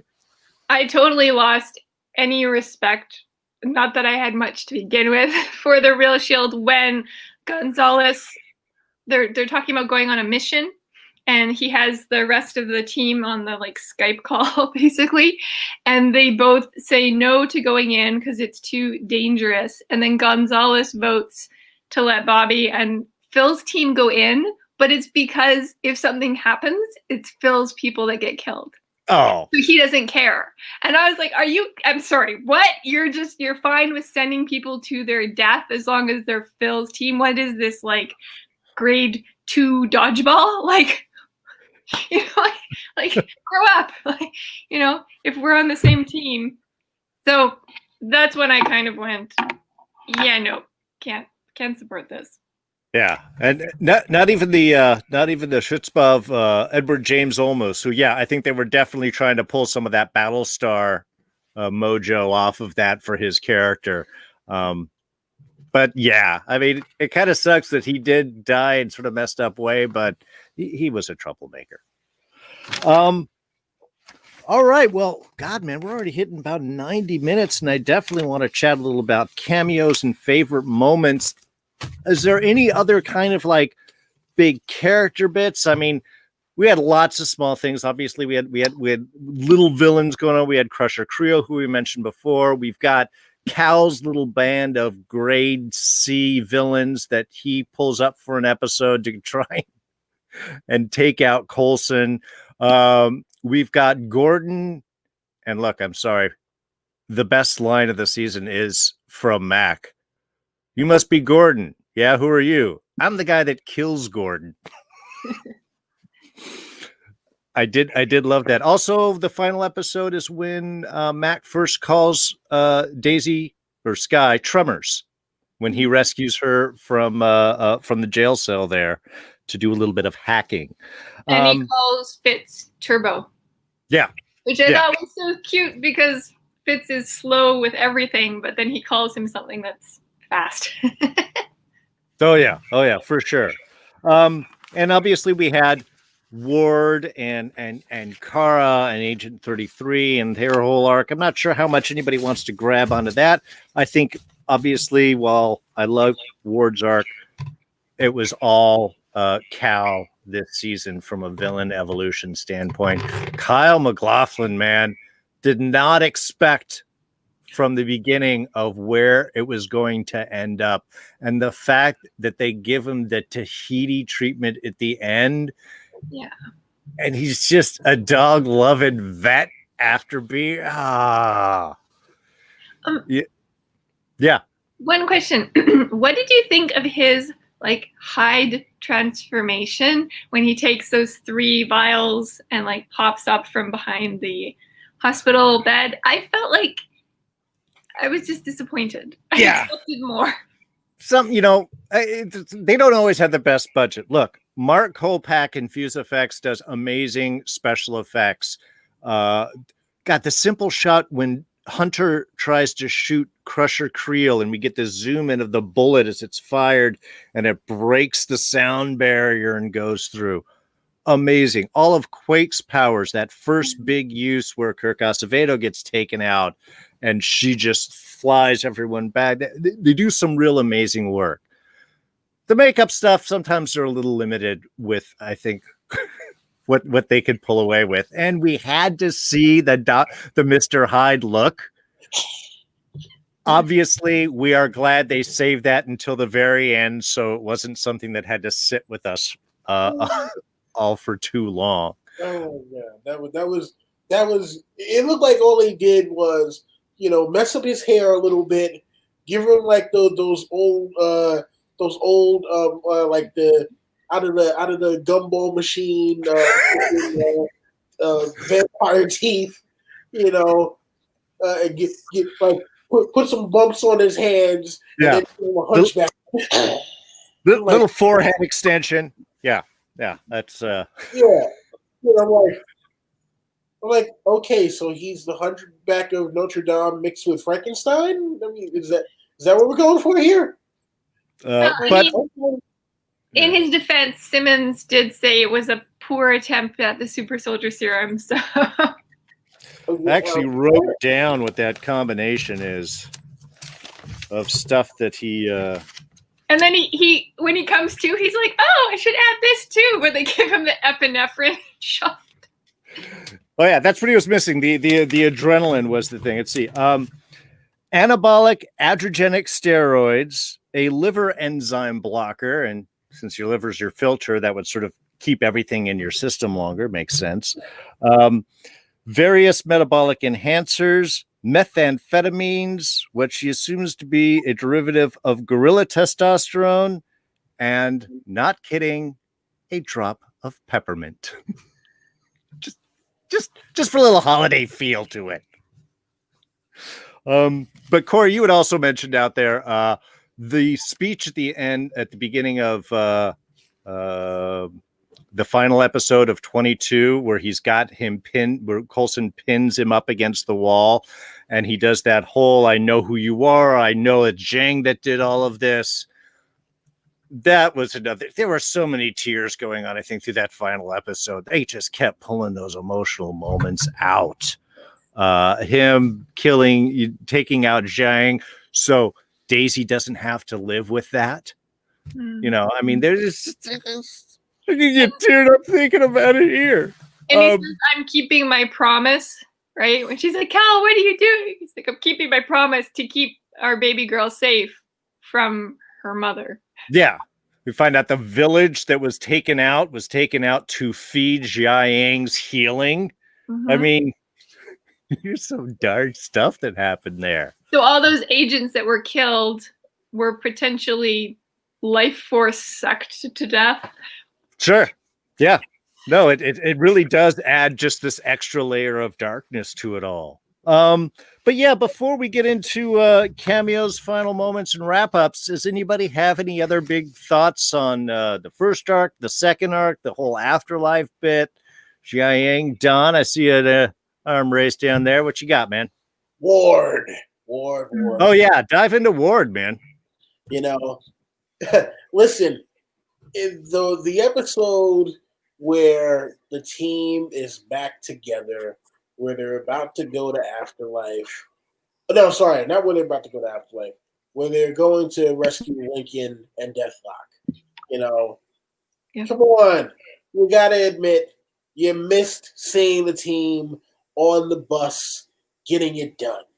You know, and hey, look, I think Ward had a sincere moment there where he said, hey, look, I am going to regret for the rest of my life that I broke this. We were a good team. We were a family, and I destroyed it. And look, I don't think Ward wanted to be a bad guy. I think there are very few people who actively seek to be the villain.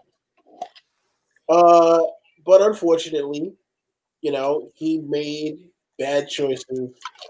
And instead of him trying to find a way to redeem himself for those bad choices, he decided, I'm going to stick with these bad choices and continue forward.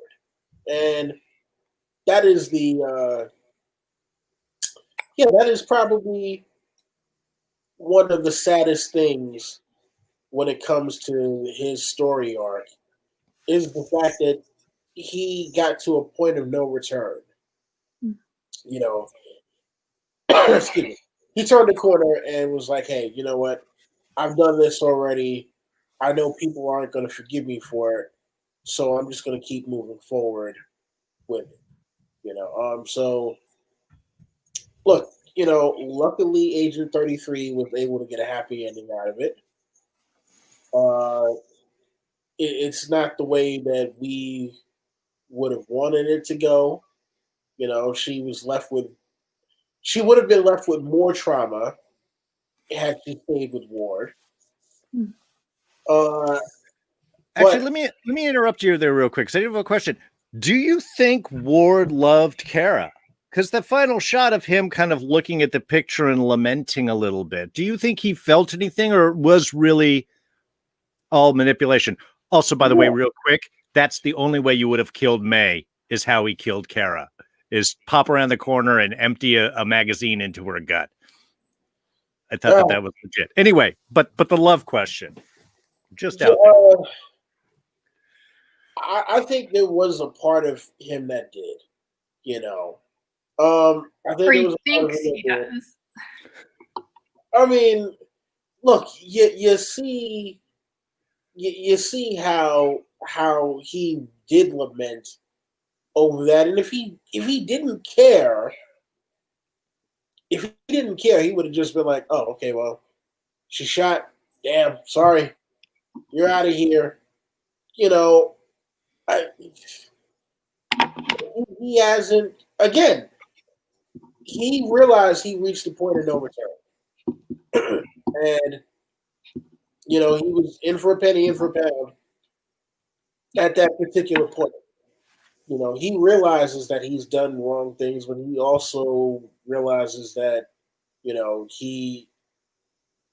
he'd never be forgiven for that stuff. So it was like, I might as well embrace it. It could have been also the only way Ward could have loved someone is from a manipulative standpoint, because that's the only relationship dynamic he sort of knows. So, I mean, you can look at Ward as a very unfortunate arc in character here. Though I know not everybody does. I think the best line was when Simmons and Fitz were talking about them together, and Simmons says, "Whatever that is, that's not love."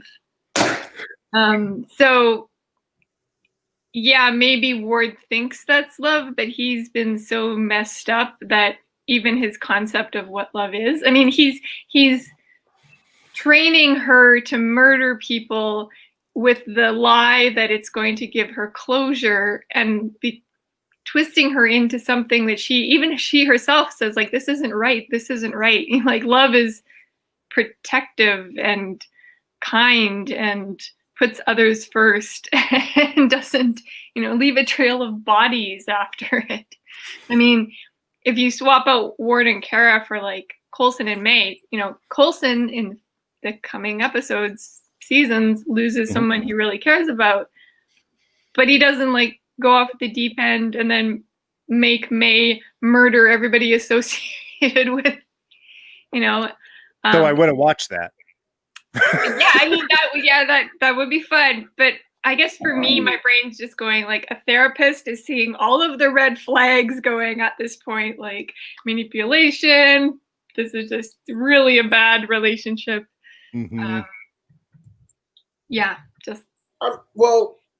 Let's look at it like this. I mean, think about last season and think about what John Garrett did to Ward to get him where he was.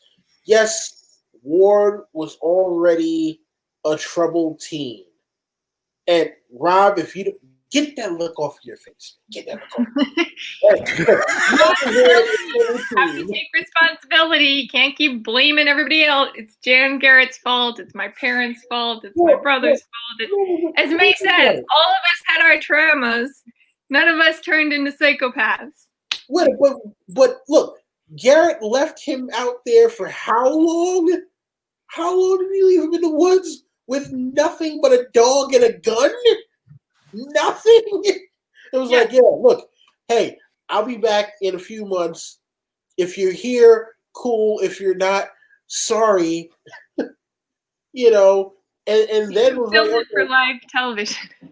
And then made him stay out there even longer. Look, he looked like a totally different person by the time he looked like a totally different human being by the time Garrett finally let him come back. Been there so long, he was recast. Exactly. I guess it's just the question of what do those type of situations make you become, right? Like Coulson has that really famous quote about there's evil and lies and death and destruction in the world, and you choose how you're going to respond to it. Like Agent 33 went through horrible things, but there was still that kind of spark of her brain going, wait a minute, this isn't right. Wait a minute, something's not, yeah. Whatever happens to you, you're still responsible for what you choose to do in that situation. I mean, but, listen, trauma affects everyone in different ways. There are people who hear gunshots and run away from it, and then there are others who hear gunshots and run towards it. And depending on how you are raised or the lens that you're looking at it, one person can be considered a hero, and the next person could be considered a coward. Another one could be considered a fool, and then another one could be, considered just being smart. So, depending on how you look at the situation, and depending on your lived experience, there are certain emotional triggers that go on. I mean, look, hey, think about it. Garrett wanted him to kill the dog, right? He didn't kill the dog, and then Garrett went and shot it. We have no idea what happened to him after that for not killing the dog. Oh, no, I think he killed the dog. No. He didn't the actor say that he shot the dog? Yeah. And they, Well, Did from he? what I remember, it looked like he wasn't going to, and then you see Ward there with the gun. No, And- no, no, no. Garrett tells him take care of the dog. He goes. He has the gun in his hand. Then he fires up, and then immediately after that, you see a scope. And I'm like, there's no way that it's him from that distance. I'm The going only- to rewatch that. I'm going to rewatch that because I was pretty sure he killed him, but I'll admit I could be wrong, and I will happily go and rewatch it. Rob, Devontae, you want to chime in on that? Devontae agrees with me in the chat. I just want to let you know. Okay, I mean, listen, I remember seeing him shoot up in the air and kind of having his head hanging down over it, and then the next thing I know, I see the scope. We didn't see him. What? And in fact, we saw Garrett with the rifle. We saw Garrett with the rifle by the truck. Well, I think Rob's got in his hand. Rob. Do you have the defining knowledge right there? Jump on in. You're muted right now, by the way. He's looking it up. Yeah. It says here, Garrett, in order to teach Ward emotional detachment to become a Hydra sleeper within S.H.I.E.L.D., ordered him to kill the dog before they could go to S.H.I.E.L.D. Academy. As Buddy ran, Ward used a sniper rifle to kill him. The death of Buddy was told to Agent 33 by Grant Ward as an example to her. Yeah, and she does say that to Bobby afterwards, that he had to kill the dog, and Garrett made him do it. Okay, the internet doesn't lie. The way that it looked, because we didn't see Ward with the rifle. We see Garrett with the rifle by the truck. We see Ward with the revolver. There are people that contend that you're right about that because Ward wasn't using a scoped rifle. It was Garrett that had the scoped rifle. But I think at this point it's almost like legend. Like what's really true. Only person that knew that would be Ward and Garrett. And they're both dead. Well, is what Ward even thinks is true. But I think the message of it is more important than whether it was actually true or not. I love that this is what we get into. Yeah. To answer the question about does he love Sarah, I think that he's really good at pretending that he has feelings, like a really good psychopath does. Mimics, human behavior. I mean, because like I am with Don up to a point about Ward, because he is just this broken character who just kept making bad choices. I mean, I can tell you right now, I've made choices where you've made the bad choice, and all you have to do is do something about it, and your problem could be fixed, or could be on the road to being fixed, or making things somewhat better. And Ward can't do that. So he's been constantly, now that he's, like he says, he admits that he broke up the family, right? But he won't take the steps that he needs to make it right. Not really. Like, what should he do? He should turn himself in and say, okay, if you guys can get me out of the death penalty, I'll spend the rest of my life trying to help from some place or whatever. But he never goes there. He's always trying to fill that void that betraying S.H.I.E.L.D. has left. And whether it's glomming onto 33 and thinking that he loves her and not just using her as a substitute for Skye, everything that he does, he just makes excuses for, when he knows, I think deep down, that it's all he has to do is try to actually try to fix this mistake, do the right thing. But he never, as any good, not good, but any good psychopath, right? He can't do that because his emotions aren't real anymore. And it's just, everything is just an excuse. And at some point you have to take responsibility for your choices, whether you're a psychopath or not. And he just never could get there. He could, so I don't know. I think that he also is so delusional that maybe he really does think that he loves her, but like, again, he's an unreliable narrator of his own life. Yeah. I mean, But it's still it's tragic. But at the same time, if they had written him to be more redemptive, then the drama's gone. I mean, well, can I just say this? If he was using Kara as a substitute for Sky, I mean, he could have easily just been like, "Hey, put on this face and keep it."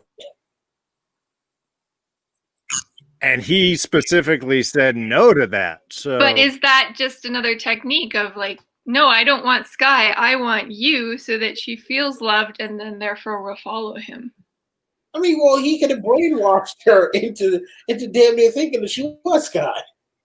Yeah, that's it's true. I think they're all points, and I love the fact that towards the end, this is the rabbit hole we start going down. The morality question of war. I think this is awesome.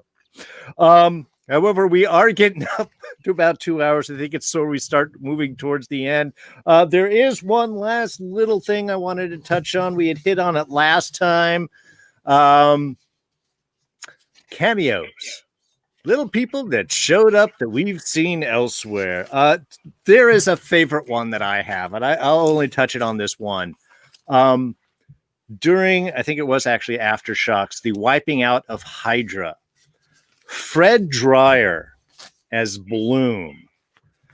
And I don't know about many of the old ones of you, but Fred Dryer is an ex-football player that was well known for the NBC detective series where he played Rick Hunter, a series, of course, named Hunter. Awesome show, but the fact that they bring him in and he gets killed by Hunter is just a beautiful little like full circle thing. He's another one where you go, oh, I recognize this guy. Is he going to be the new head of Hydra? Is he going to be the second half villain that No, we're going to take him out before the end of the episode. And who's going to kill Hunter? But Hunter. Anyway, that was one of those moments that even on first viewing, Silver Surfer in the chat, the real Hunter. Yes. Was just one moment that I really did enjoy. But yeah, for you guys, I'll toss this out. Any favorite little cameos, moments, little bits before we wrap things up that you wanted to be sure to touch on and talk about season 2 or anything in it? Yeah, Corrie, let's start things off with you. Okay. I had a few favorite episodes, or just episodes that had neat little moments in them that I loved. Episode 1, the making friends and influencing people. I really liked that Phil shows up and brings Jemma dinner. He's like, baby potatoes and kale. I make a good basic. And he leads with the question of, did you really think I wouldn't know? Which makes us as the audience think, oh no, what's Jemma doing? Is she really Hydra? What's going on? So I love that moment. In the episode Face My Enemy, I really liked that Phil knows May so well.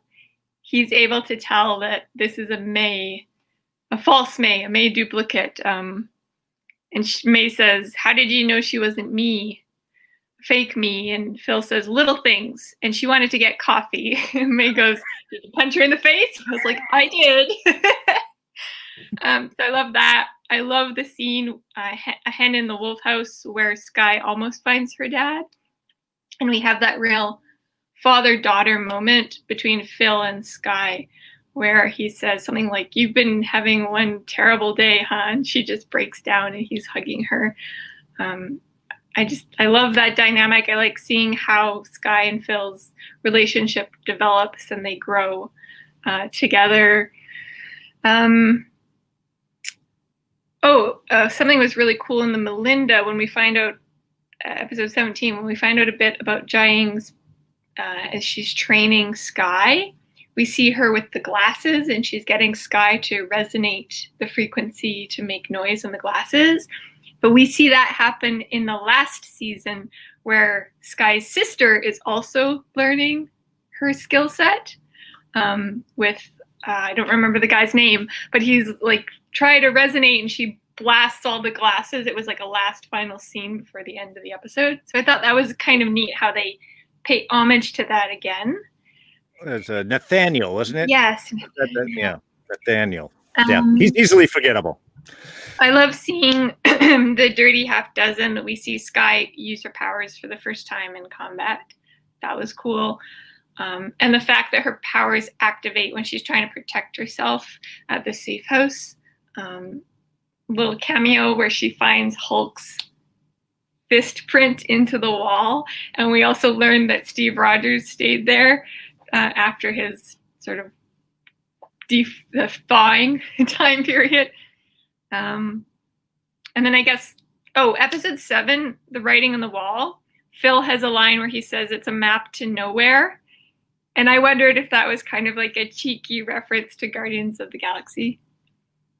Because there's actually a place called Nowhere. So I'm like, I wonder, because aliens, I believe they would squeeze that in. I could totally see that as a little hidden reference. Nice. And then one of my favorite funny quotes is Sky comes in, she's worried about Phil because he's totally stressing out, and she says, I know you're the boss and you have to compartmentalize, but it's really not healthy.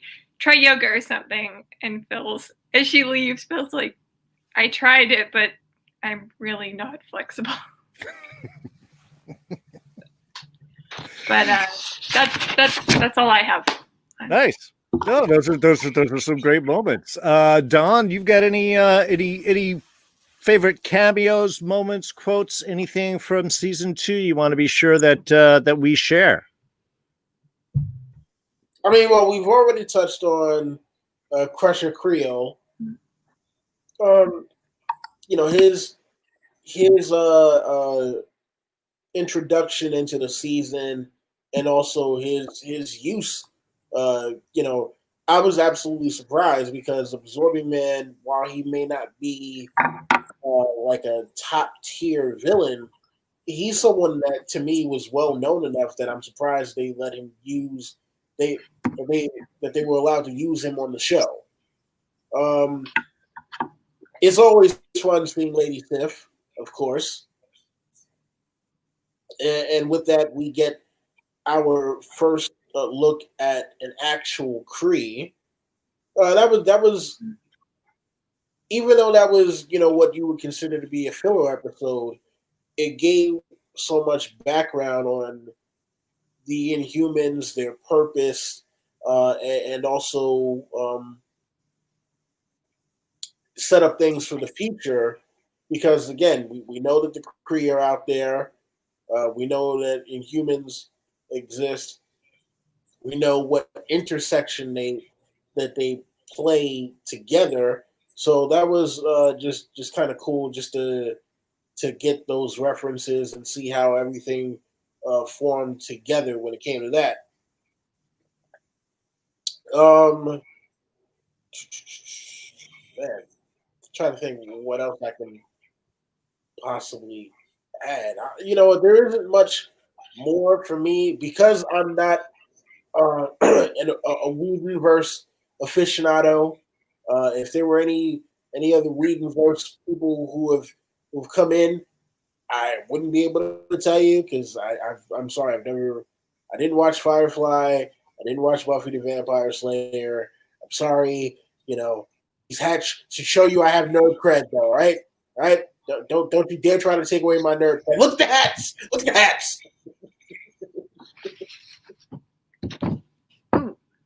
One thing. Yeah. There's a mention of Audrey in this season. It's really quick. It's like a blink and you miss it. But Phil says when they pick up the tie from Hawaii and Sky asks, what's with the tie? He says it was a gift from Audrey and I spilt poi all over it. Oh, yeah. And I also love where he gives them like the watch and the thing, and he's like, if this starts leaking fluid, drop it and run. And this guy's like, that doesn't sound like a watch. And then Trip, he's like, can I put this in my pocket? He's like, I don't know. Do you want to have kids in the future? It's like, Okay. Yeah, I love that bit. I love that little spy banter bit they had through that episode. We didn't talk about that weird dream sequence that Sky had. Or really talk about Andrew that much. If anybody wants to chime in on that before we go to Rob. Sorry, Rob, I'm interrupting. I don't know. I mean, I think Andrew, definitely we get more of a setup for him for next season. This was kind of our just nice little introduction for him. And you know, we do get the night scene, I think, between Fitz and Simmons where like she was laughing. Oh, they've got a backstory. Oh, what did they do? And like suddenly Fitz and Simmons, who weren't together kind of there, are now starting to drift. So that was kind of a little fun, you know, back and forth on that. And Sky's trying to get info from Andrew in their in their sort of therapy session. She's like, so was it like pillow talk or was it just like stern pillow looks? Yeah, so I mean, I like the Andrew thing, but I didn't see kind of a whole lot. I mean, especially we could talk for another 2 hours really on everything that was on here. Blair Underwood, doing a great job. Thank you, Silva Surfer, for reminding me of his the actor's name and not just the character. But I don't know, the dream sequence. I don't know if anybody wants to sort of jump in. For me, that was just. I don't know how much would she really remember, and how much of that is placing. And we've got our substitute parents substituting for our parents. I don't know if there was anything else that went in. It's not something that kind of stood out particularly to me. I think the only like strong linking point was the music. It was the music box playing Daisy. And then we have like Cal humming it later on. And then he tells her like, your mom used to sing that over you as a child. And she remembers it. And then he starts humming it when they take him into S.H.I.E.L.D., when he's taken all the like super soldier not working properly serum. Yes. No, it's I don't know. I mean, I think that might have, probably had a little more power if they had set up the dreams earlier in the season. Because it almost felt like, oh, you just gave us that right now so you could show us the linkage to the song, you know, in 20 minutes halfway through the episode. So I said, well, it was cool. It didn't really stand out on me. Yeah. I felt like odd. I felt like, why is this here? But it really did seem out of place. Rob, did you have any final thoughts there on cameos, moments, quotes, anything from the season really kind of stood out that we hadn't touched on yet? I mean, not really. I didn't really talk much about Cal, which I should have, because Kyle MacLachlan really was, like, to me, the season high point as far as guest stars goes. Being a huge fan of his since Twin Peaks. I didn't know what to expect from him in this, and what we got was just such a freaking layered character that had to act, you know, really over the top at times, but it never felt so over the top that there wasn't like a humanity to it all that he brought to the performance. He's really good at playing that conflicted kind of character who's got multiple things tugging at him. He plays quirky really well too, and he's got such a wicked sense of comedic timing, especially with dialogue. He really just, I miss him. I'm glad that they gave him the ending that they gave him, to seeing as how, you know, how many people kind of got swept up in his wake. But the other character that I wanted to talk about, that's, you know, I was looking up guest stars, and there really aren't that many that aren't kind of series regulars. And the other is Ruth Negga, because, I mean, I love to hate this character because of how well she plays her. And having to wear all that makeup for a good chunk of this season, and it getting better and better, and realizing how hard that must be to do, but also kind of how committed you can be to the role, because this is Raina's whole role really is to be hated, and and then get that kind of like proper ending for her character. Like all her choices led to her the way she died, and I thought that her arc was perfect, the way it all went full circle, and she had to do it wearing that. Just it looks like it wouldn't be even fun to jokingly touch. You know, it just looks painful. And I actually, you start to feel kind of a sympathy for her, but again, then you like Ward, you have to factor in all the choices that led her there, to where I can go, you got exactly what you deserved. And again, she could have been a good person. She could have made a turn, like you could tell that there was this desire for family that she had. Especially after the change, when she sees that she's not a beautiful butterfly. Like, Daisy comes out looking fine and has cool, earthquake powers.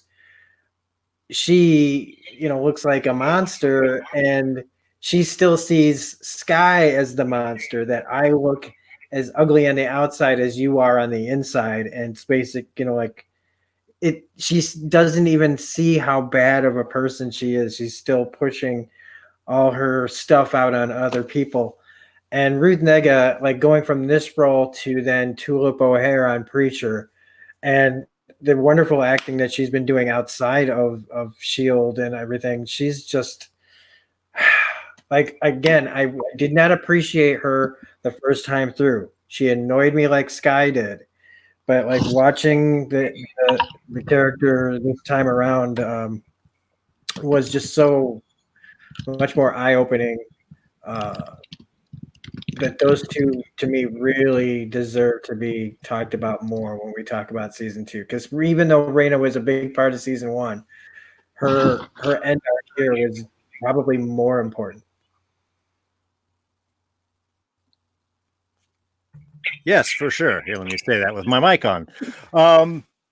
Yeah, no, those were all excellent points, and I'm with you. I wasn't as big a Raina fan on the first viewing. It wasn't until afterwards where I was really appreciating what Ruth Negga brought to the character and the performance. I also want to give a big thank out to Rich Room, right there, mentioning Blair Underwood. This was something I had written but forgot to bring up, so thank you, Rich. Then, of course, Andrew worked at Culver University, a well-known university of the MCU. Not only did Bruce Banner go there, but also Jane Foster Trio and the Steins from the Runaways. So everybody goes to Culver University. That was a fun little thing that I saw on that too. So yes, thank you, Rich, for bringing that up. Yes, Corrie, do you have any little additions? Just to jump off Rob's comment on Raina, one of the twists I didn't see coming, they kind of built her up as being, because we know she's manipulative, when she gets her powers, she's kind of using them to get control over Afterlife and like manipulate what people are doing and change things. And Jia comes in as if like, hey, you're not supposed to be running this place. And we think Raina, oh no, she's going to play the same way she always does, as a threat and try to take over. But really, she's seeing that Jia is the monster here, and she's trying to save Afterlife and stop like the destruction from happening. So I totally didn't see that coming. I was ready to like, handcuff her and send her off to prison, but it turned out she was actually telling the truth and trying to be helpful. But because of her track record, because she's cried wolf so many times, even Sky came in and was like, you lie and it's all you ever do. And no, I think that was a great reversal that was used, for kind of maximum deception, because the character at that point was seeing things and had found a place and did want to live a role. But of course, her history had all built up to the moment where she is honest. Mm-hmm. She's not believed, much like other future soothsayers, but instead then through that we reveal that Jiayang has actually been the evil dark one throughout all of this. So yeah, I think that was a perfect kind of use of that reversal right there to usurp our expectations. But yeah, I think we've pretty much covered everything. The only last little bit is, of course, our final hints for the next season, because what was on the ship? A monolith. And what happens to that monolith? It eats Jemma. So talk about, honestly, probably one of the best season finales in the sense of giving us expectation for the next season, because not only do we have kind of that big moment there, but then we also get the Terrigen release into the food supply. So throughout the whole summer coming up to 3, we're like, wait a minute, Daisy's got this little thing for, which people are reading off to be the Secret Warriors, which is eventually where it goes. But she's getting in charge of now the secret thing, and now we've got Terrigen out in the crowds, and we've got all this stuff going on. I mean, from a standpoint of like, oh my God, where are they going to go next? They really left us, I think, in sort of a perfect moment. And of course, for everyone at home, it's going to be a little while before we get to jump into that season, because that's not going to be until February. What's going to happen next month?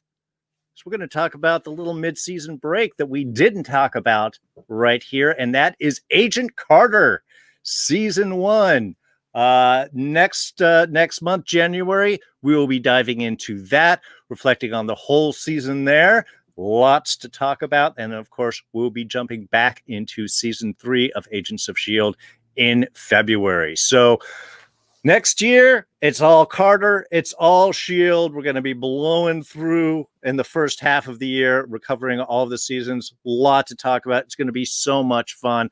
I hope all of you will be able to join us here.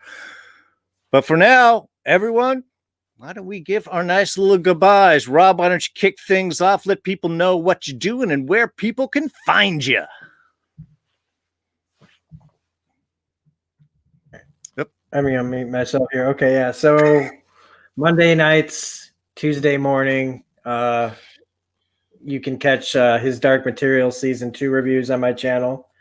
Right now we're doing holiday reviews for different movies that encompass the Christmas season. We've done a few so far. Corrie's joined me on one already. Looking forward to her talking with me on a few others. Tomorrow, the one we're covering is Assassin 33 AD. We'll be doing a live review of that after it's over, usually around 9:30-ish. Is when those come out. We've also got The Expanse starting this week. Be covering those 3 episodes in one video probably. Then we got the series, the season finale of The Fandalorians on Saturday. Going on there. I'm trying to think. I know I got more going on. Smirking Gun plays. We're stopping for now playing Cyberpunk 2077 because that game is broke and that game is almost unplayable. So we're playing Final Fantasy X and Resident Evil 3. So that's what we're doing over on Twitch. And reviews_gun is where you can find me on Twitter. Done. Yeah, well, so you can find me here Saturday with a guy over there and this guy up here for the season finale of Fandalorians. You can find me occasionally with Mark from Enchantment of Eternity as we go over The Expanse. Of course, next month I will be back with everyone here for Agent Carter. And at some point in January, I will return to the world of Ice and Fire because there's a new series coming and you guys need character bios. and I'm the guy to provide it. Otherwise, you can find me on Twitter at iDonWillie. That is IDonWilli. Madam Shoemaker. Yes. Yeah, so you can find me on my author webpage, CL Shoemaker, on Facebook, or The Right Stuff is my webpage. You can also find me on YouTube at sign Biblical Bliss or Soothing Scriptures. Excellent, excellent. And like everybody said here, lots of stuff going on this week while we are wrapping up season 2 Agents of S.H.I.E.L.D. review right here as we speak. In 2 more days, I will be over on Enchantment of Eternity, occasionally showing up with Don there on the corner, helping Mark out with his The Expanse reviews. So we will have individual reviews going over on Rob's channel. He'll be taking care of that. Group reviews will be over on Mark's channel. Don and I will be helping out with that. So lots of sci-fi action coming your way. Of course, next month we will be doing our Agent Carter review for season 1. Season 3 for Agents of S.H.I.E.L.D. will be in February. Then Agent Carter season 2 will be in March, and then we'll be jumping back into season 4 in the 4th month of Agents of S.H.I.E.L.D. And then moving on forward there. So lots of stuff to look forward to here on the channel. More things may be happening. I'll drop you notes as that goes on. But for now, I want to thank everybody who joined us live. Rich Room, Silver Surfer, Devontae Smith. God, there were so many people that were joining through. I got to be sure that I catch everyone. Thank you so much for joining us in there. Envy was there. Silver Surfer, perfect. Everybody joining us in the archives.